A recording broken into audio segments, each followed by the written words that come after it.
अब बात करेंगे एंगल बिटवीन दी प्लेन्स। अगर दो प्लेन्स हैं तो उनके बीच में एंगल क्या हो सकता है? तो एंगल बिटवीन द प्लेन लिखा हुआ आपके सामने is defined as the angle between their normals. यानी कि अगर आपको प्लेन्स मिले हुए हैं, उनके जो नॉर्मल्स होंगे वो आप निकाल सकते हैं इजीली, है ना? और उनके बीच का जो एंगल होगा वही एंगल बिटवीन द प्लेन्स होगा। तो देखो, अगर आपके पास दो प्लेन्स हैं, R dot N one is equal to D one and R dot N two is equal to D two, तो उनके बीच का जो एंगल होगा वो क्या होगा? Cos theta is equal to N one dot N two divided by magnitude of N one into magnitude of N two. Similarly, अगर आपको प्लेन्स जो है कार्टेशियन फॉर्म में दे दिए, यानी कि a1x plus b1y plus c1z plus d1 equal to 0 and a2x plus b2y plus c2z plus d2 equal to 0, तब angle क्या होगा दोनों के बीच का? a1 a2 plus b1 b2 plus c1 c2 divided by a1 square plus b1 square plus c1 square into a2 square plus b2 square plus c2 square, ये आपको मिल जाएगा। अच्छा, यहीं से ही हम ऐसा करते हैं कि कंडीशंस ऑफ परपेंडिकुलरिटी और पैरेललिज्म भी देख लेते हैं। भाई, दो प्लेन्स कब परपेंडिकुलर होंगे? जब उन दोनों के बीच में एंगल 90 डिग्री होगा, यानी कि दोनों के नॉर्मल्स का डॉट प्रोडक्ट जो है 0 होगा। और डॉट प्रोडक्ट का मतलब N one dot N two is equal to 0 होगा। या फिर कार्टेशियन की बात करें तो हमारे पास क्या रहा होगा? a1 a2 plus b1 b2 plus c1 c2 equal to 0। तो ये हो गई हमारी परपेंडिकुलर होने की कंडीशंस दो प्लेन्स की। और ऐसे ही दो प्लेन्स अगर पैरेलल हो तो इसका मतलब ये होगा कि n1 और n2 जो हैं एक दूसरे के कुछ लैम्डा टाइम्स आ रहे होंगे। तो n1 is equal to lambda times n2, या फिर a1 upon a2 is equal to b1 upon b2 is equal to c1 upon c2। ये है। बस आपको वैसे दिमाग में क्या रखना है कि भाई हम जो है कंडीशंस जो है, हमें दोनों एंगल निकालना है, तो दोनों प्लेन्स के जो नॉर्मल्स होते हैं उनके बीच का एंगल निकाल लो। बस इतना सा अपने दिमाग में फिट कर लो आप लोग। अब एक सिंपल सा सवाल देखो फिर। Find the angle between the planes 2x plus Y minus Z plus 3 equal to 0 and x minus Y plus Z minus 7 equal to 0। अब या तो आप a1 a2 b1 b2 वाली कंडीशन लगा लो, या इनके नॉर्मल की कियास लिख दो, है ना? तो वन ऑफ दी नॉर्मल का जो डी आर होगा वो क्या हो जाएगा हमारे पास? 2 1 -1, और यहां से मिलेगा 1 -1 और 1, और इन दोनों का जो डॉट प्रोडक्ट है वो हमारा एंगल होगा। कर दो भैया डॉट प्रोडक्ट। तो यहां से क्या आ रहा होगा डॉट प्रोडक्ट करते ही? तो ये 2 आ जाएगा, यहां से -1 आ जाएगा, यहां से -1, ये तो 0 आ गया। यानी कि एक्चुअली में क्या हुआ, ये मैं क्या लिख रहा था? n1 dot n2, right? और n1 डॉट n2 आ गया, यानी कि planes are perpendicular to each other. जल्दी से एक होमवर्क के लिए भी लिख लो ताकि ये याद रहे आपको। ये क्वेश्चन है आपके पास, find the angle between the planes, these two planes हैं, तो इसके बीच का एंगल निकालना है। तो मैं आपको आंसर बता देता हूं। इसका आंसर जो आएगा थीटा इज इक्वल टू π/3 आने वाला है। करके देखिएगा। ओके जी, अब बात करते हैं angle between plane and line. अब आपको इस फिगर में एक प्लेन दिख रहा है और एक लाइन दिख रही है ना? तो हमें इन दोनों के बीच का एंगल ढूंढना है। तो एंगल कैसे होगा भाई? अगर मैं यहाँ पे एक लाइन खींच दूं तो ये एंगल जो है ये प्लेन और लाइन के बीच का एंगल हो जाएगा। अगर मैं इसको O बोल दूं और इसको B बोल दूं थोड़ी देर के लिए, तो ऐसा हो गया, ठीक। अब सवाल ये कि भाई ये एंगल निकाले कैसे, क्योंकि वेक्टर ओ भी हमको नहीं पता। लेकिन हमें क्या पता है? हमें ये पता है कि इस जो प्लेन है, ये जो हमारा प्लेन है, इसके नॉर्मल का वेक्टर हमको पता होता है, ठीक है? तो उसको यूज कर लेते हैं। हम एक काम करते हैं, तो हम क्या करते हैं, इस प्लेन के अलोंग जो नॉर्मल वेक्टर है उसको बना लेते हैं। तो यहां पे बन गया एक वेक्टर ये जो है प्लेन के नॉर्मल है, ठीक है। ये एक्चुअली यहाँ पे जुड़ा हुआ होगा भाई, ठीक है, थोड़ा सा दूर बन गया, कोई बात नहीं, ठीक। तो अब अगर ये थीटा है और ये जो है ये हमारा नॉर्मल है, तो ये एंगल क्या होगा? ये एंगल हो जाएगा भाई 90 माइनस थीटा, है ना। तो ये 90 माइनस थीटा मिल गया हमें। अच्छा, ये है एन कैप या एन वेक्टर, चलो एन कैप भी क्यों करना है, एन वेक्टर ही ले लेते हैं। तो ये हमारा नॉर्मल वेक्टर है, प्लेन की इक्वेशन हमें पता है, और जैसे ही हमें प्लेन की इक्वेशन पता होती है हम उसके नॉर्मल लिख सकते हैं। तो अब ये जो हमारा एंगल होगा, तो हम 90 माइनस थीटा को यूज कर लेते हैं फिर। तो एक काम कर सकते हैं, कॉस ऑफ 90 माइनस थीटा, वो क्या हो जाएगा? तो वो हम, अच्छा, अब लाइन हमारी हमेशा किसी न किसी वेक्टर के अलोंग होती है। तो मान लीजिए लाइन जो है वेक्टर पी के अलोंग है, तो कोई वेक्टर पी है जिसके अलोंग ये लाइन है। तो उसको लिख लेते हैं, तो क्या होगा, N dot P divided by magnitude of N into magnitude of P. अब यहां से cos 90 माइनस थीटा मिल गया, तो बस थीटा मिल गया आपको यहां से। तो इस तरीके से आप angle between plane and line हमेशा निकालेंगे। ओके, अब जरा एक क्वेश्चन करा जाए। Find the angle between 2x minus 3y plus 6z minus 11 equal to 0 and axis X axis. तो अब देखिए जी, ये तो प्लेन की क्वेश्चन है और लाइन की कौन है, X axis as a line काम कर रहा है, तो इन दोनों के बीच का एंगल निकालना है। अच्छा, जब एक्स एक्सेस लाइन का काम कर रहा है, तो इसका मतलब एक्स एक्सेस के अलोंग सबसे बढ़िया वेक्टर कौन सा होता है, आई कैप। तो इसका मतलब बस वही यूज करना है हमें। तो इसका एंगल क्या निकलेगा, ऊपर देखा था हमने, cos 90 minus theta is equal to N dot P dot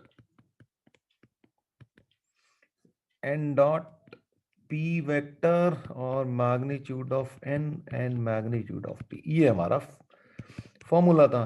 तो एन क्या हो गया यहाँ पे, 2 - 3 और 6, और एक्स एक्सिस के अलॉन्ग जो वेक्टर है वो आई कैप है।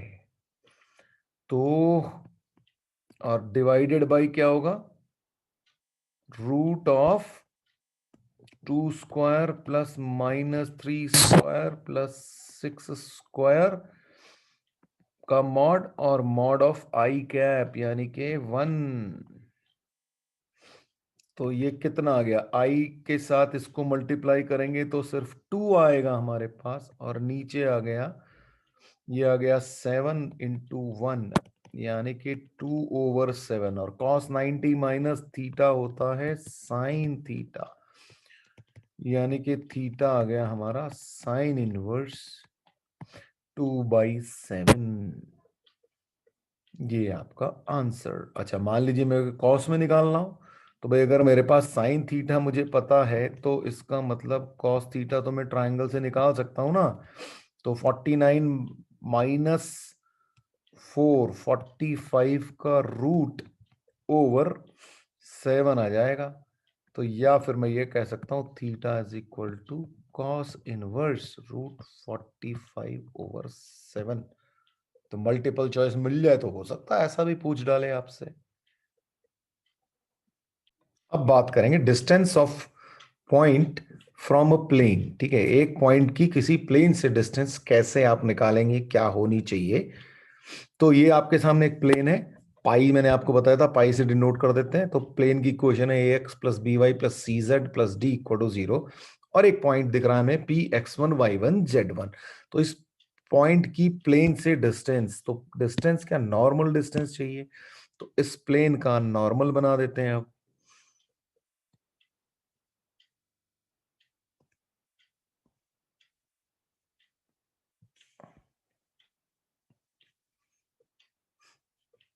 चलिए, ये मैंने बना दिया एक नॉर्मल, ठीक है।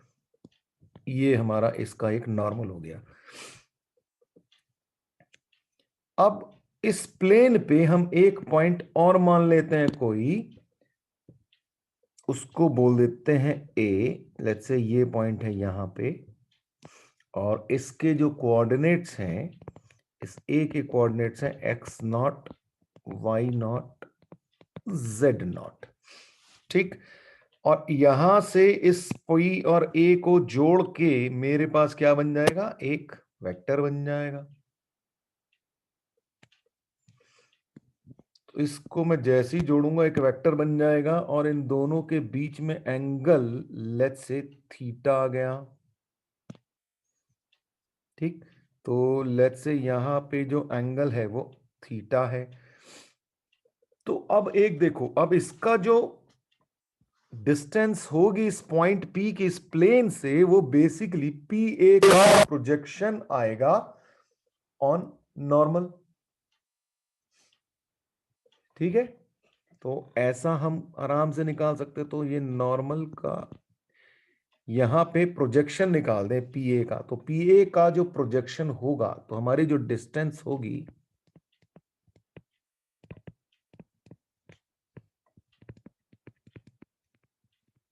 जो होगी वो क्या होगी, ए पी कॉस थीटा।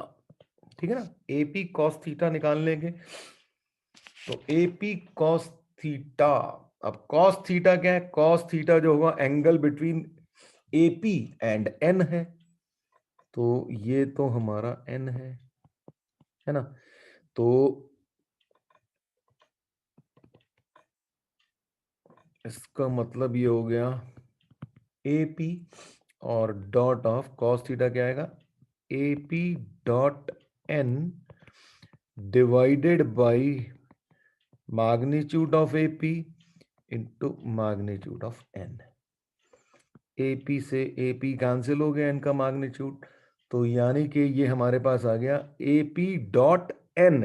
अच्छा, ए पी क्या है, एपी तो हमारे पास है x1 minus x0, y1 minus y0 और z1 माइनस z0, ये हमारे पास एपी है।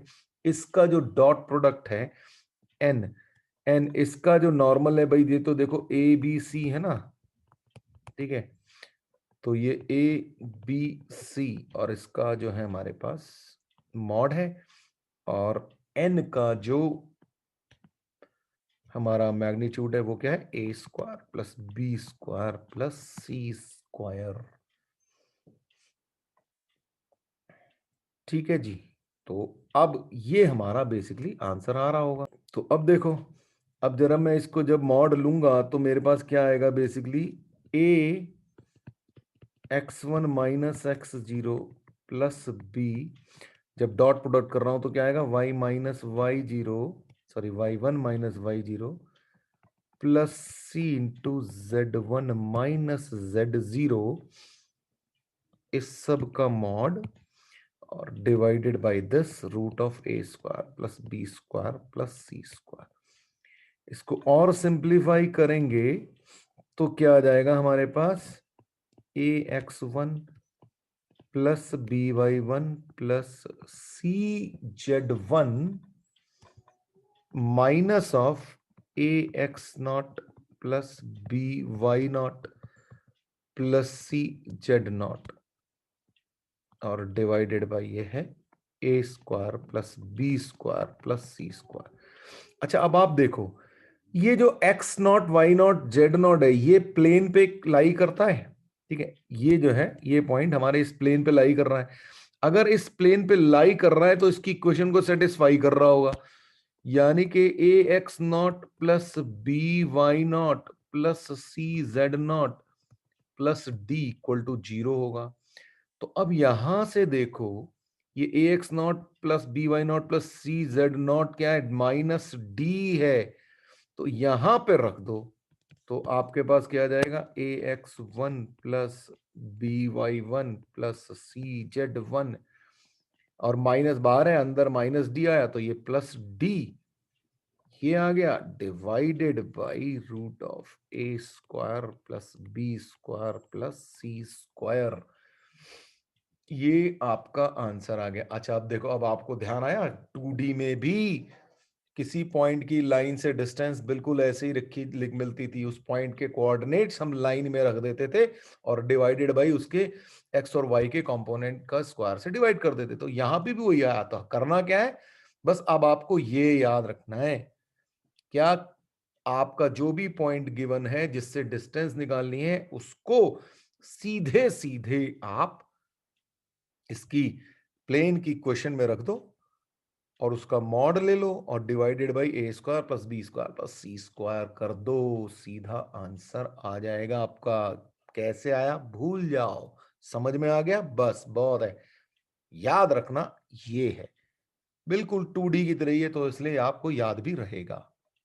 अच्छा अब जरा इसी चीज को अगर मैं वेक्टर फॉर्म में लिखना कोई कोशिश करूं तो क्या होगा। इन वेक्टर फॉर्म अगर हमारा प्लेन की इक्वेशन दे रखी हो तो वो होती है R dot N is equal to D.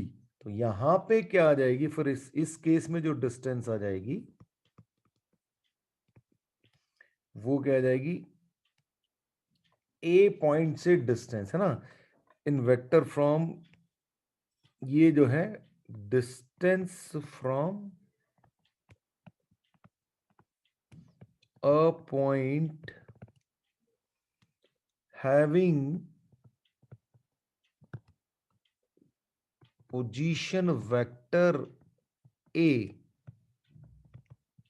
will be, ठीक है ना। अब जो हमारा पॉइंट है x1 y1 z1 नाउ के ये a है, तो वो तब क्या आ जाएगी, डिस्टेंस हो जाएगी हमारी, बस r की जगह हम a रख देंगे। जैसे वहां पे x y z की जगह x1 y1 z1 रखे थे, ऐसे ही यहाँ पे r की जगह a dot n vector minus D, इसका mod divided by mod of N.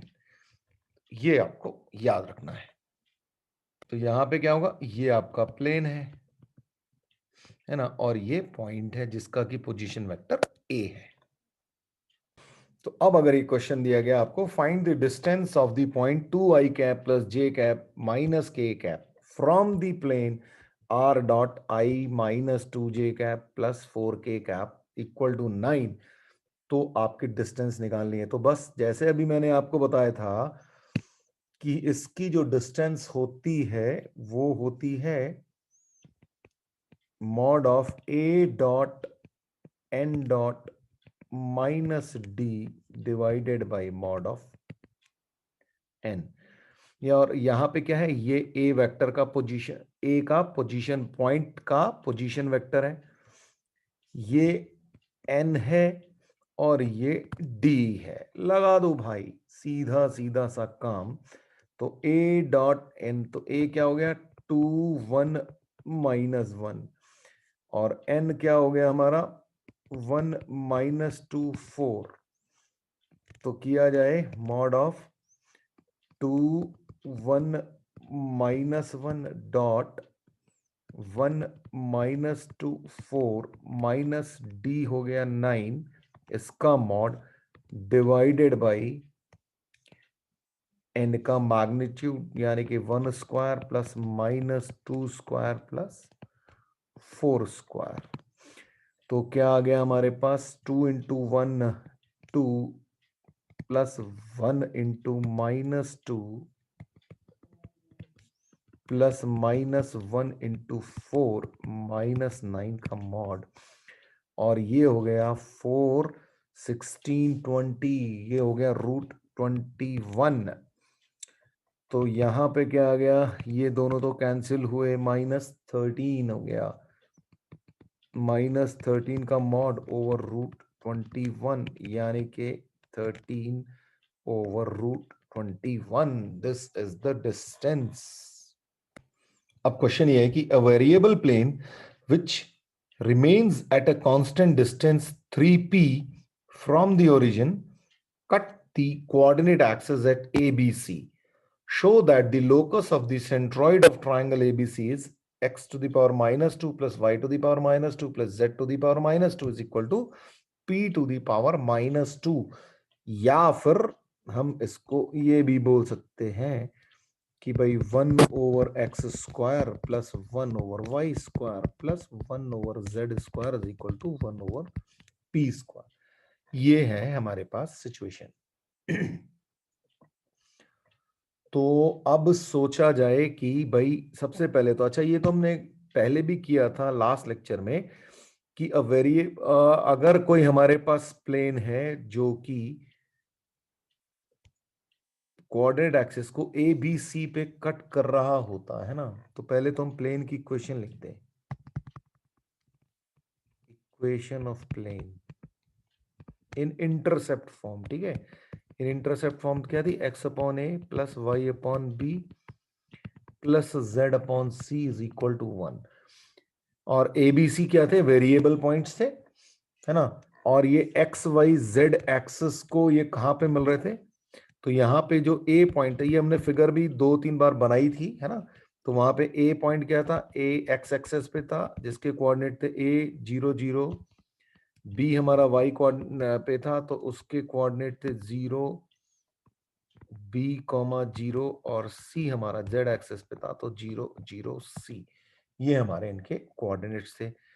तो अब अगर सेंट्रॉइड के अगर कोऑर्डिनेट निकालें तो इस ट्रायंगल का जो सेंट्रॉइड है वो क्या बन रहा था? अगर वो सेंट्रॉइड को अगर मैं अल्फा बीटा गामा ले लूं, तो सेंट्रॉइड को अल्फा बीटा गामा ले लूं, तो अल्फा बीटा गामा जो थे वो क्या बन रहे थे फिर? a/3 भाई x1 plus x2 plus x3/3 होता है, a प्लस 0/0/3। ऐसे ही 0 प्लस b प्लस 0/3 और 0 प्लस 0 प्लस c/3। ये हमारा सेंट्रॉइड आ गया। यानी कि ये हो गए a/3 b/3 और c/3। तो ये है अल्फा बीटा गामा। और अल्फा बीटा गामा अगर ये हैं तो a इज इक्वल टू हो गया हमारे पास 3 alpha, b is equal to हो गया 3 बीटा, और c इज इक्वल टू हो गया 3 गामा। तो बस इसको इक्वेशन को हम यूज करेंगे, है ना। अब सोचते हैं कि यहां से जो हमारे ओरिजिन से जो हमारे प्लेन पे जो डिस्टेंस है वो दे रखी है हमें 3p, ठीक है। तो हमें क्या दिया हुआ है? 3p is equal to the length of perpendicular from origin. Origin का मतलब 0 0 टू द प्लेन। और प्लेन की इक्वेशन हमारी x upon A plus Y upon B. तो हमने क्या करना है? प्लेन की इक्वेशन अगर ये है तो बस पॉइंट रखने हैं ना। तो क्या होगा? 3p इज इक्वल टू हो जाएगा 0/a plus 0/b plus 0/c। X Y Z की जगह 0 0 0 और -1 डिवाइडेड बाई 1/a का होल स्क्वायर प्लस 1/b का होल स्क्वायर प्लस 1/c का होल स्क्वायर। ये हमने कर लिया। तो यहां से अगर मैं देखूं तो मेरे पास क्या आ जाएगा? होल स्क्वायर कर दे दोनों साइड का, तो मेरे पास आ जाएगा 1/9p² इज इक्वल टू हो जाएगा 1/a² plus 1/b² plus 1/c²। तो ये हो गया। अब ए बी सी की वैल्यू रख दूं तो इसका मतलब क्या आ जाएगा? 1/9p²। ए है 3 अल्फा यानी कि 9 अल्फा स्क्वायर, ऐसे बी होगा 3 बीटा तो 9 बीटा स्क्वायर प्लस ऐसे ही 9 गामा स्क्वायर। तो यहां से 9 कैंसिल हो जाएगा तो 1/p² इज इक्वल टू 1/अल्फा² 1/बीटा² 1/गामा²। और लोकस है तो इसका मतलब अल्फा बीटा गामा जो हमारे वेरिएबल्स हैं उसको मैं एक्स वाई जेड से चेंज कर देता हूं। तो 1/x² plus 1/y² plus 1/z²। ये आपका रिक्वायर्ड आंसर आ गया। अब बात करेंगे distance between two parallel planes.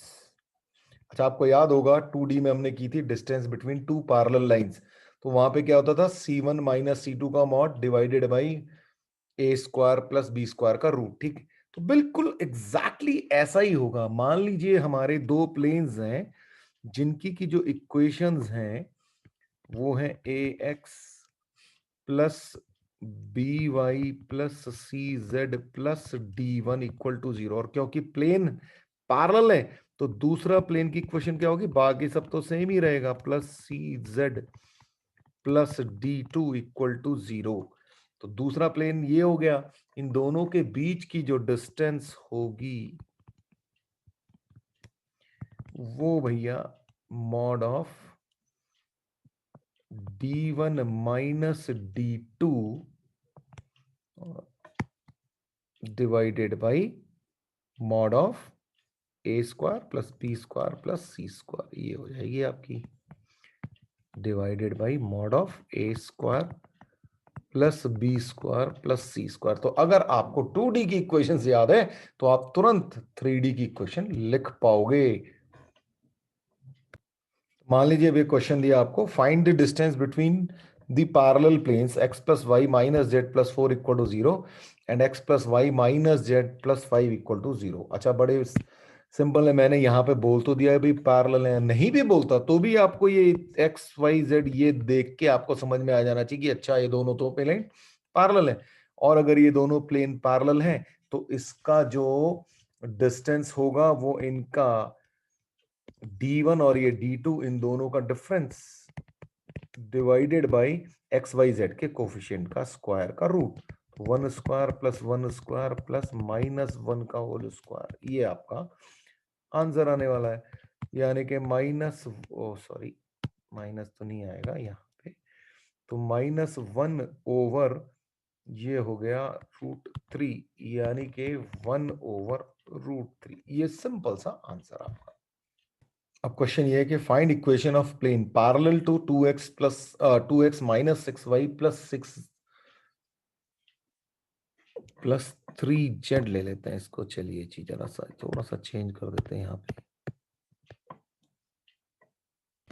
ठीक है, तो 2x minus 6y plus 3z equal to 0 और at a distance of 2 units from 1 two -3, यानी कि एक पॉइंट से डिस्टेंस है उसकी 2 यूनिट और ये जो गिवन प्लेन है इसके पैरेलल है। तो बड़ा सिंपल सी बात है, ये जो गिवन प्लेन है इसके पैरेलल प्लेन की इक्वेशन जो है वो क्या आ जाएगी, सब कुछ same, plus 3z plus lambda equal to 0। ये प्लेन है जो हमारा रिक्वायर्ड है, बस मेरा लैम्डा मिल जाए तो हमारा काम हो जाए।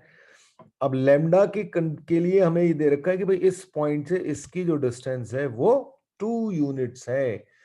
तो डिस्टेंस फॉर्मूला लगा देते हैं पॉइंट का। तो हमें क्या करना है, जो पॉइंट के कोऑर्डिनेट्स हैं वो सीधे सीधे एक्स वाई जेड की जगह रख देने।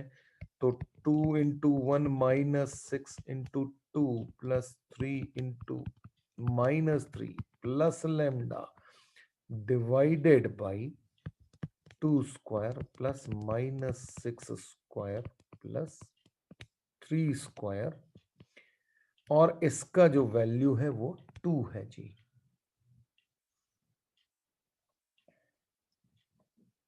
तो यहां से क्या आने वाला है आपके पास, 2 माइनस 12 हो गया -10 और -9 -19।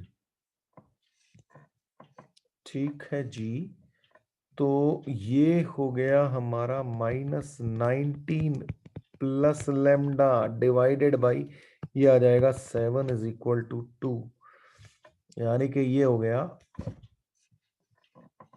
-19 प्लस लैम्डा का मॉड इज इक्वल टू 2, या मैं लिख सकता हूं लैम्डा -9 इक्वल टू 2 इंटू 7 हो जाएगा, है ना, इज इक्वल टू ±14। तो यहां से लैम्डा जो आ गया 33 और 5 आ जाएगा जब हम प्लस लेंगे और एक बार माइनस लेंगे तो। ठीक है, तो बस अब लैम्डा की इक्वेशन में, इस इक्वेशन में लैम्डा की वैल्यू रख देना, आंसर आ जाएगा आपका दो इक्वेशन आ जाएंगी बेसिकली आपके पास। अब एक क्वेश्चन है, the foot of normal from origin is point P, जिसके कोऑर्डिनेट है alpha beta gamma, to the plane, right, find equation of the plane. तो आपके पास गिवन क्या है, आपके पास एक प्लेन है, लेट्स से ये प्लेन है हमारा, और इसके ऊपर एक पॉइंट है जिसके की कोऑर्डिनेट्स हैं, लेट्स से ये पॉइंट है, तो जिसके कोऑर्डिनेट्स है अल्फा बीटा गामा, और ओरिजिन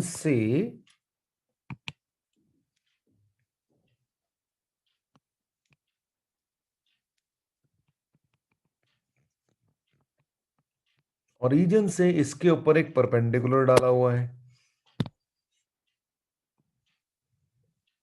ये है आपका एक परपेंडिकुलर, ठीक है, ये ओरिजिन है जिसके कोऑर्डिनेट्स हमें पता ही है 0 0 है। तो अब इस सिचुएशन में हमें ये जो गिवन प्लेन है ये पाई बोल देते हैं इसको, तो इसका इक्वेशन बताना है, ठीक। अच्छा, इक्वेशन बताने के लिए जो प्लेन की इक्वेशन होती है वो होती है r minus A dot N equal to 0, ठीक है, ये हमारी प्लेन की इक्वेशन होती है। अब r तो कोई जनरल पॉइंट है ना, एक्स वाई जेड, इसी प्लेन पे r कोई जनरल पॉइंट है एक्स वाई जेड, यह है r।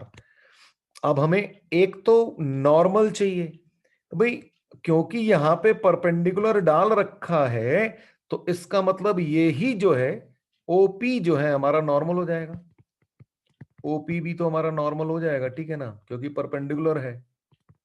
तो ओपी क्या होगा, अल्फा माइनस 0, तो अल्फा बीटा गामा ही हो जाएगा, अल्फा माइनस 0 बीटा माइनस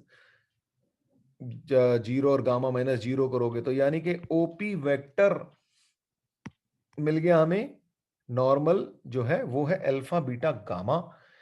और पॉइंट पॉइंट तो खुद ही एक हमारे पास अल्फा बीटा गामा है ना, ये पॉइंट भी, यानी कि ये पॉइंट ए, ये भी अल्फा बीटा गामा है, और नॉर्मल भी एक्चुअली में अल्फा बीटा गामा आ गए।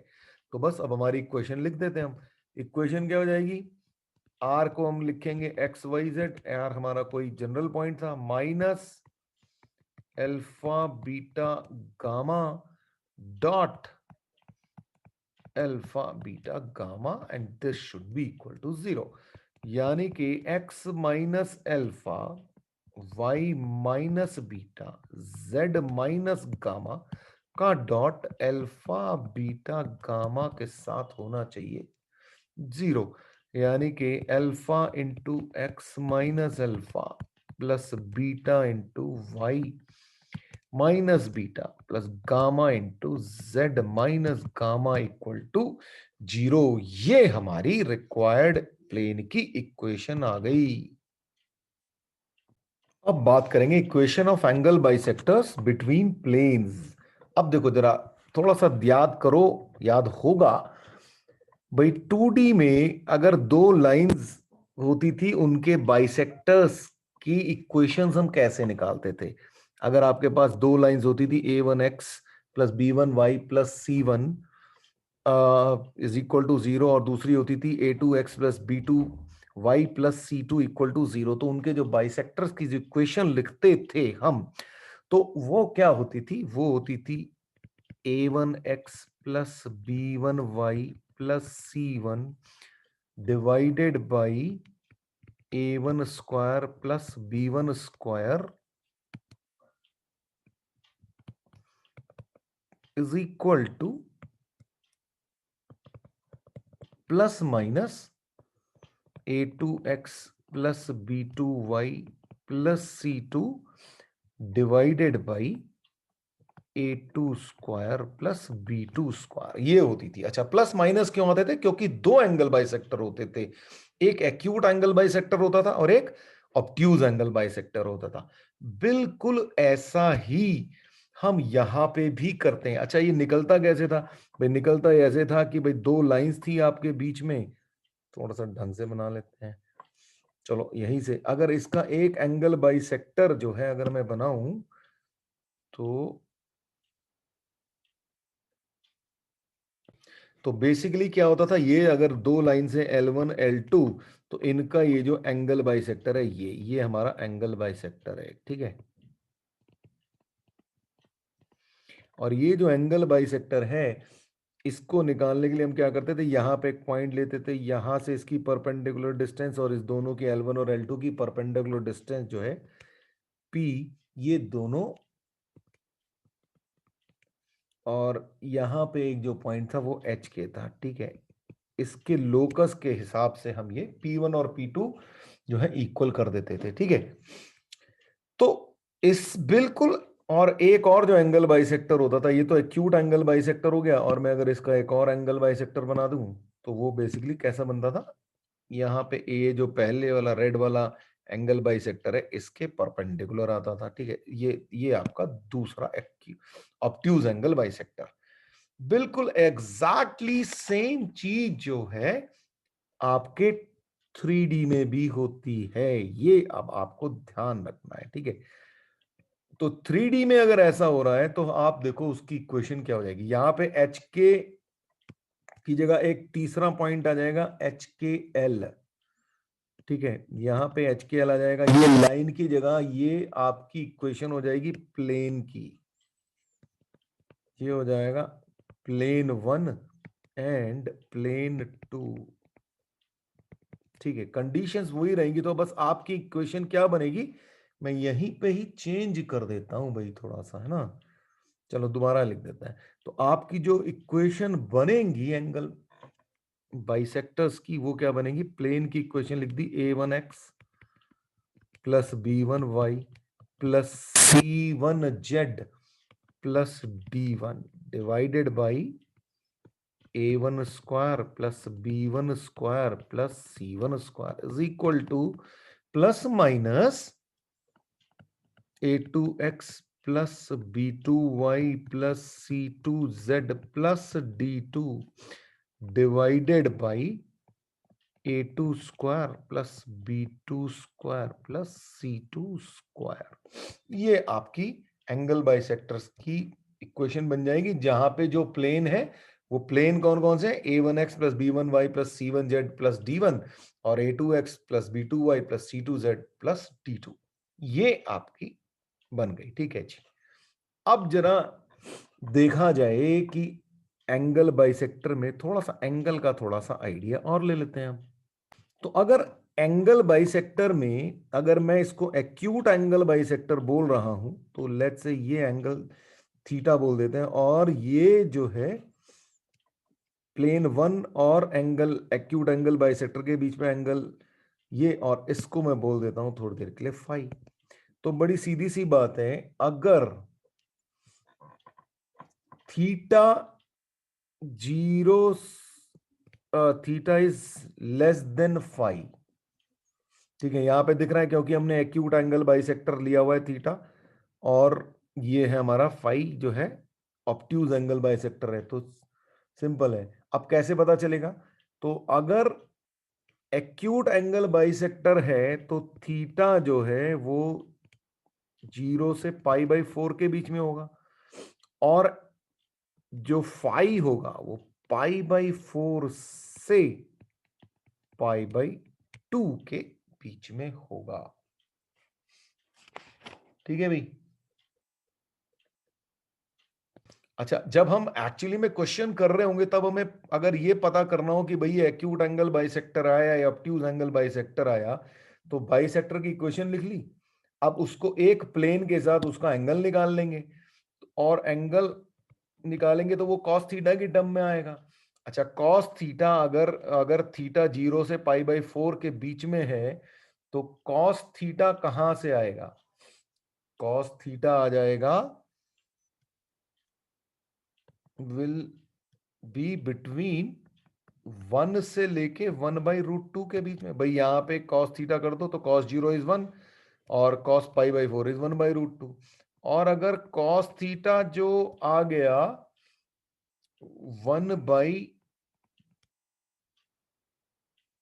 0 से लेके, है ना, 0 से लेके, क्योंकि π/2 तो है 0 हो जाएगा, 0 से लेके 1/√2 है, तो ये ऑब्ट्यूज हो गया, obtuse angle bisector of the plane, right? और ये हो गया acute angle bisector.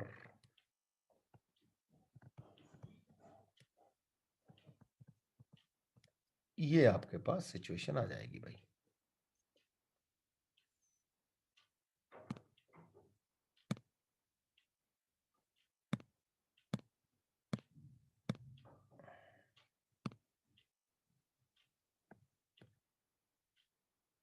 अब बात करेंगे फैमिली ऑफ प्लेन्स की. अब इसको फैमिली ऑफ प्लेन्स देख के आपको याद आ जाना चाहिए, अच्छा फैमिली ऑफ लाइंस करी थी.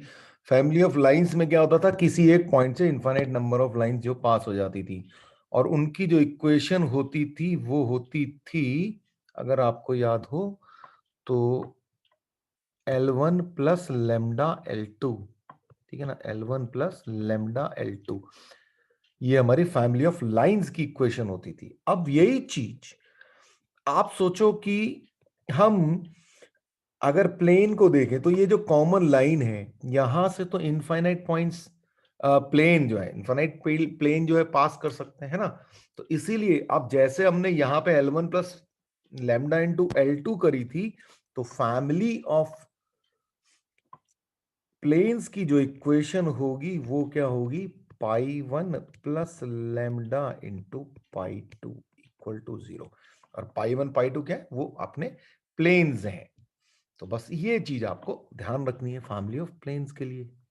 अब मान लीजिए क्वेश्चन ये है, find the equation of plane passing through line of intersection of दो प्लेन्स की इक्वेशन दे रखी है, x minus Y plus 2z+1 equal to 0 and 2x plus Y minus 2z+3 equal to 0 and passing through 0 0 1. तो बहुत simple है, आपको दो प्लेन की इक्वेशन दे रखी है, ये पॉइंट दे रखा है, ये पॉइंट क्या हेल्प करेगा, क्योंकि लैम्डा की वैल्यू निकालनी है. तो फैमिली ऑफ प्लेन जो है वो क्या आ जाएगा हमारा, family of plane, family of plane pi plus pi 1 plus lambda into pi 2 equal to 0 होता है. तो रखो भाई x minus Y plus 2z+1 plus lambda into 2x plus Y minus 2z+3 equal to 0. और ये पास होता है 0 0 1 से, तो सारा का सारा यहां पे क्या होने वाला है, ये 0 minus 0 plus 2 plus 1 plus lambda into 0 plus 0 minus 2 plus 3 equal to 0, यानी कि 3 प्लस लेमडा इक्वल टू 0. तो लेमडा इज इक्वल टू -3. बस अब यहां पे उठा के इस इक्वेशन 1 में लेमडा की वैल्यू रख देना, आंसर आ जाएगा भाई आपका. कर ही लोगे अब, है ना, इससे ज्यादा तो मुझे करने की जरूरत है नहीं. अच्छा जी, अब क्वेश्चन है find the equation of plane passing through the intersection of the planes r dot i plus 3j minus k equal to 5 and r dot 2i minus j cap plus k cap is equal to 3. दो planes की equation दे रखी है जी, ठीक है. तो इसको मान लीजिए इक्वेशन 1 बोल देता हूँ, प्लेन 1, और इसको बोल देता हूँ प्लेन 2, ठीक है. तो प्लेन 1 और प्लेन 2, अच्छा आर क्या होता है, एक्स वाई जेड.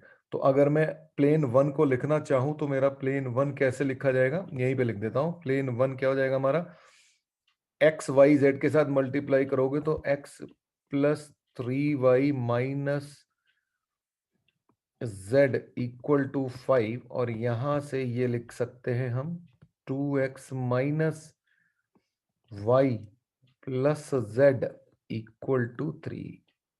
ठीक है जी, ये बन गया. अब हमें ये प्लेन 1 और प्लेन 2 की इक्वेशन मिल गई, इसको बोल दिया प्लेन 1, ये हो गया प्लेन 2.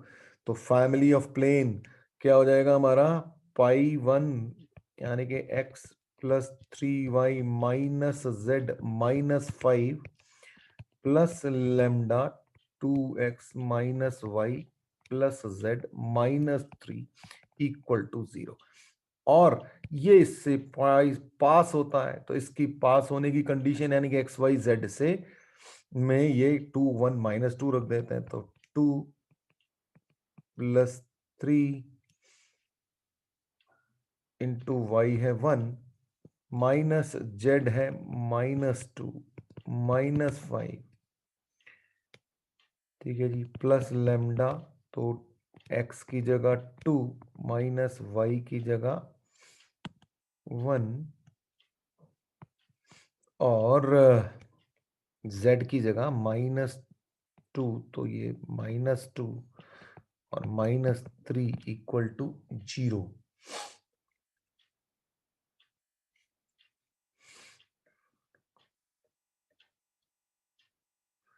तो यहां से इसको सॉल्व करेंगे तो क्या मिलेगा, 2 - 2 लैम्डा इक्वल टू 0, यानी कि लैम्डा इज इक्वल टू 1। बस लैम्डा इज इक्वल टू 1 यहां रख दो तो हमारी जो प्लेन की इक्वेशन आ जाएगी। क्या आ गया, रिक्वायर्ड प्लेन। ये तो बहुत आसान हो गया ना, x + 2x हो गया, 3x + 2y और -8 जेड कंपोनेंट हो गया 0। ये आपका आंसर आ गया। अब क्वेश्चन ये है कि the plane x - y - z equal to 4 is rotated by 90 degree about its line of intersection with the plane x plus y plus 2z minus 4 equal to 0. Find equation of plane in new position. तो भैया क्या करना है, आपके पास एक plane है और उसका एक और प्लेन के साथ अगर मैं, तो आपके पास ये जो प्लेन है वो एक दूसरे प्लेन के साथ पहले तो कहीं जुड़ा हुआ, ऐसा समझ लो। थोड़ा सा देखने की कोशिश करते हैं, जैसे ये दो दो कॉपी जुड़ी हुई है, तो ये जहां पे जुड़ी हुई है देखो, है ना, वो जो है वो है हमारी कॉमन लाइन। ठीक है, ये जो इधर आपको दिख रही है जोड़ के, ये आपकी कॉमन लाइन हो गई। अब क्या हुआ, एक प्लेन को उठा के 90 डिग्री बदल दिया, यानी कि ये कुछ ऐसा सा सिचुएशन आ गई होगी कि ये पलट गया है। ठीक है, अब ये यूं हो गया, 90 डिग्री पे आ गया यूं। ठीक है, पहले यूं था, अब ये यूं आ गया। अब देखो लाइन तो अभी भी वही है, वहां से पास हो ही रही है ना। तो क्या हुआ कि पहले तो हम ओरिजिनल इक्वेशन लिख डालते हैं ना, एक प्लेन का फैमिली ऑफ प्लेन की इक्वेशन विद दिस हम लिख लेते हैं। तो हमारी जो फैमिली ऑफ प्लेन की इक्वेशन आ रही होगी वो क्या आ रही होगी, वो आ रही होगी x - y - z -4 plus lambda into x plus y plus 2z -4 equal to 0। ये हमारी ओरिजिनल है जो मैंने आपको ऐसे करके दिखाया था। फिर उसके बाद क्या, वो घूम गई, यूं हो गए दोनों। ठीक है ना, तो अब रोटेशन के बाद भी वो जो पहला प्लेन है तो वहीं पे जुड़ा हुआ है, और उन दोनों के बीच का एंगल जो है अब 90 डिग्री हो गया। ठीक है, पलट दिया था तो 90 डिग्री हो गया था। अब 90 डिग्री एंगल होने से क्या होगा कि उन दोनों के नॉर्मल के एंगल भी 90 डिग्री आ रहे होंगे, है ना भाई। जो एंगल प्लेन्स के आते हैं वही एंगल तो नॉर्मल के भी आते हैं। तो इसका मतलब ये है कि ये जो प्लेन 1 है हमारा, ये ठीक है, और ये जो प्लेन 2 हमारी फैमिली ऑफ लाइन है, इन दोनों के नॉर्मल्स के बीच का जो एंगल आ रहा होगा वो कितना आ रहा होगा, वो 90 डिग्री आ रहा होगा। तो प्लेन 1 का नॉर्मल है हमारा कितना, 1 -1 -1। ठीक है, और इसका जो नॉर्मल है प्लेन 2 का, इस प्लेन 2 का नॉर्मल क्या होगा, 1 प्लस लैम्डा -1 प्लस लैम्डा और -1 प्लस 2 लैम्डा, और इन दोनों का डॉट प्रोडक्ट होगा 0। तो अब कर देते हैं मल्टीप्लीकेशन, डॉट प्रोडक्ट निकालें, तो यहां से तो 1 प्लस लैम्डा ही आ गया, प्लस यहां से -1 इंटू आ रहा होगा -1 प्लस लैम्डा, और यहां से फिर से -1 into -1 plus 2 lambda equal to 0 आएगा। तो इसको जब हम सॉल्व करेंगे तो क्या आ जाएगा, लैम्डा इज इक्वल टू 3/2 आ जाएगा भैया आपके पास, ठीक है। सॉल्व कर लेना, आ जाएगा। और लेमडा की वैल्यू यहां पे रखते ही क्वेश्चन 2 में आपको रिक्वायर्ड आंसर मिल जाएगा। अब ये क्वेश्चन है, find equation of a plane which is perpendicular to the plane 5x + 3y + 6z + 8 = 0 and which contains the line of intersection of the plane x + 2y + 3z - 4 = 0 और 2x + y - z + 5 = 0। तो ये जरा आपके लिए homework है, करिएगा और मैं इसका आंसर बता देता हूं आपको। 51x + 15y - 50z + 173 = 0। देखो करना क्या है भाई, आपके पास ये प्लेन और ये प्लेन है, इनकी फैमिली ऑफ प्लेन की इक्वेशन आप लिख लोगे। उसके बाद वो फैमिली ऑफ इक्वेशन जो है वो इसके साथ परपेंडिकुलर है, यानी कि फैमिली ऑफ प्लेन और इस वाले प्लेन का आप डॉट प्रोडक्ट निकालोगे तो वहां से लैम्डा निकल आएगा, लैम्डा निकलते ही आपका आंसर आ जाएगा।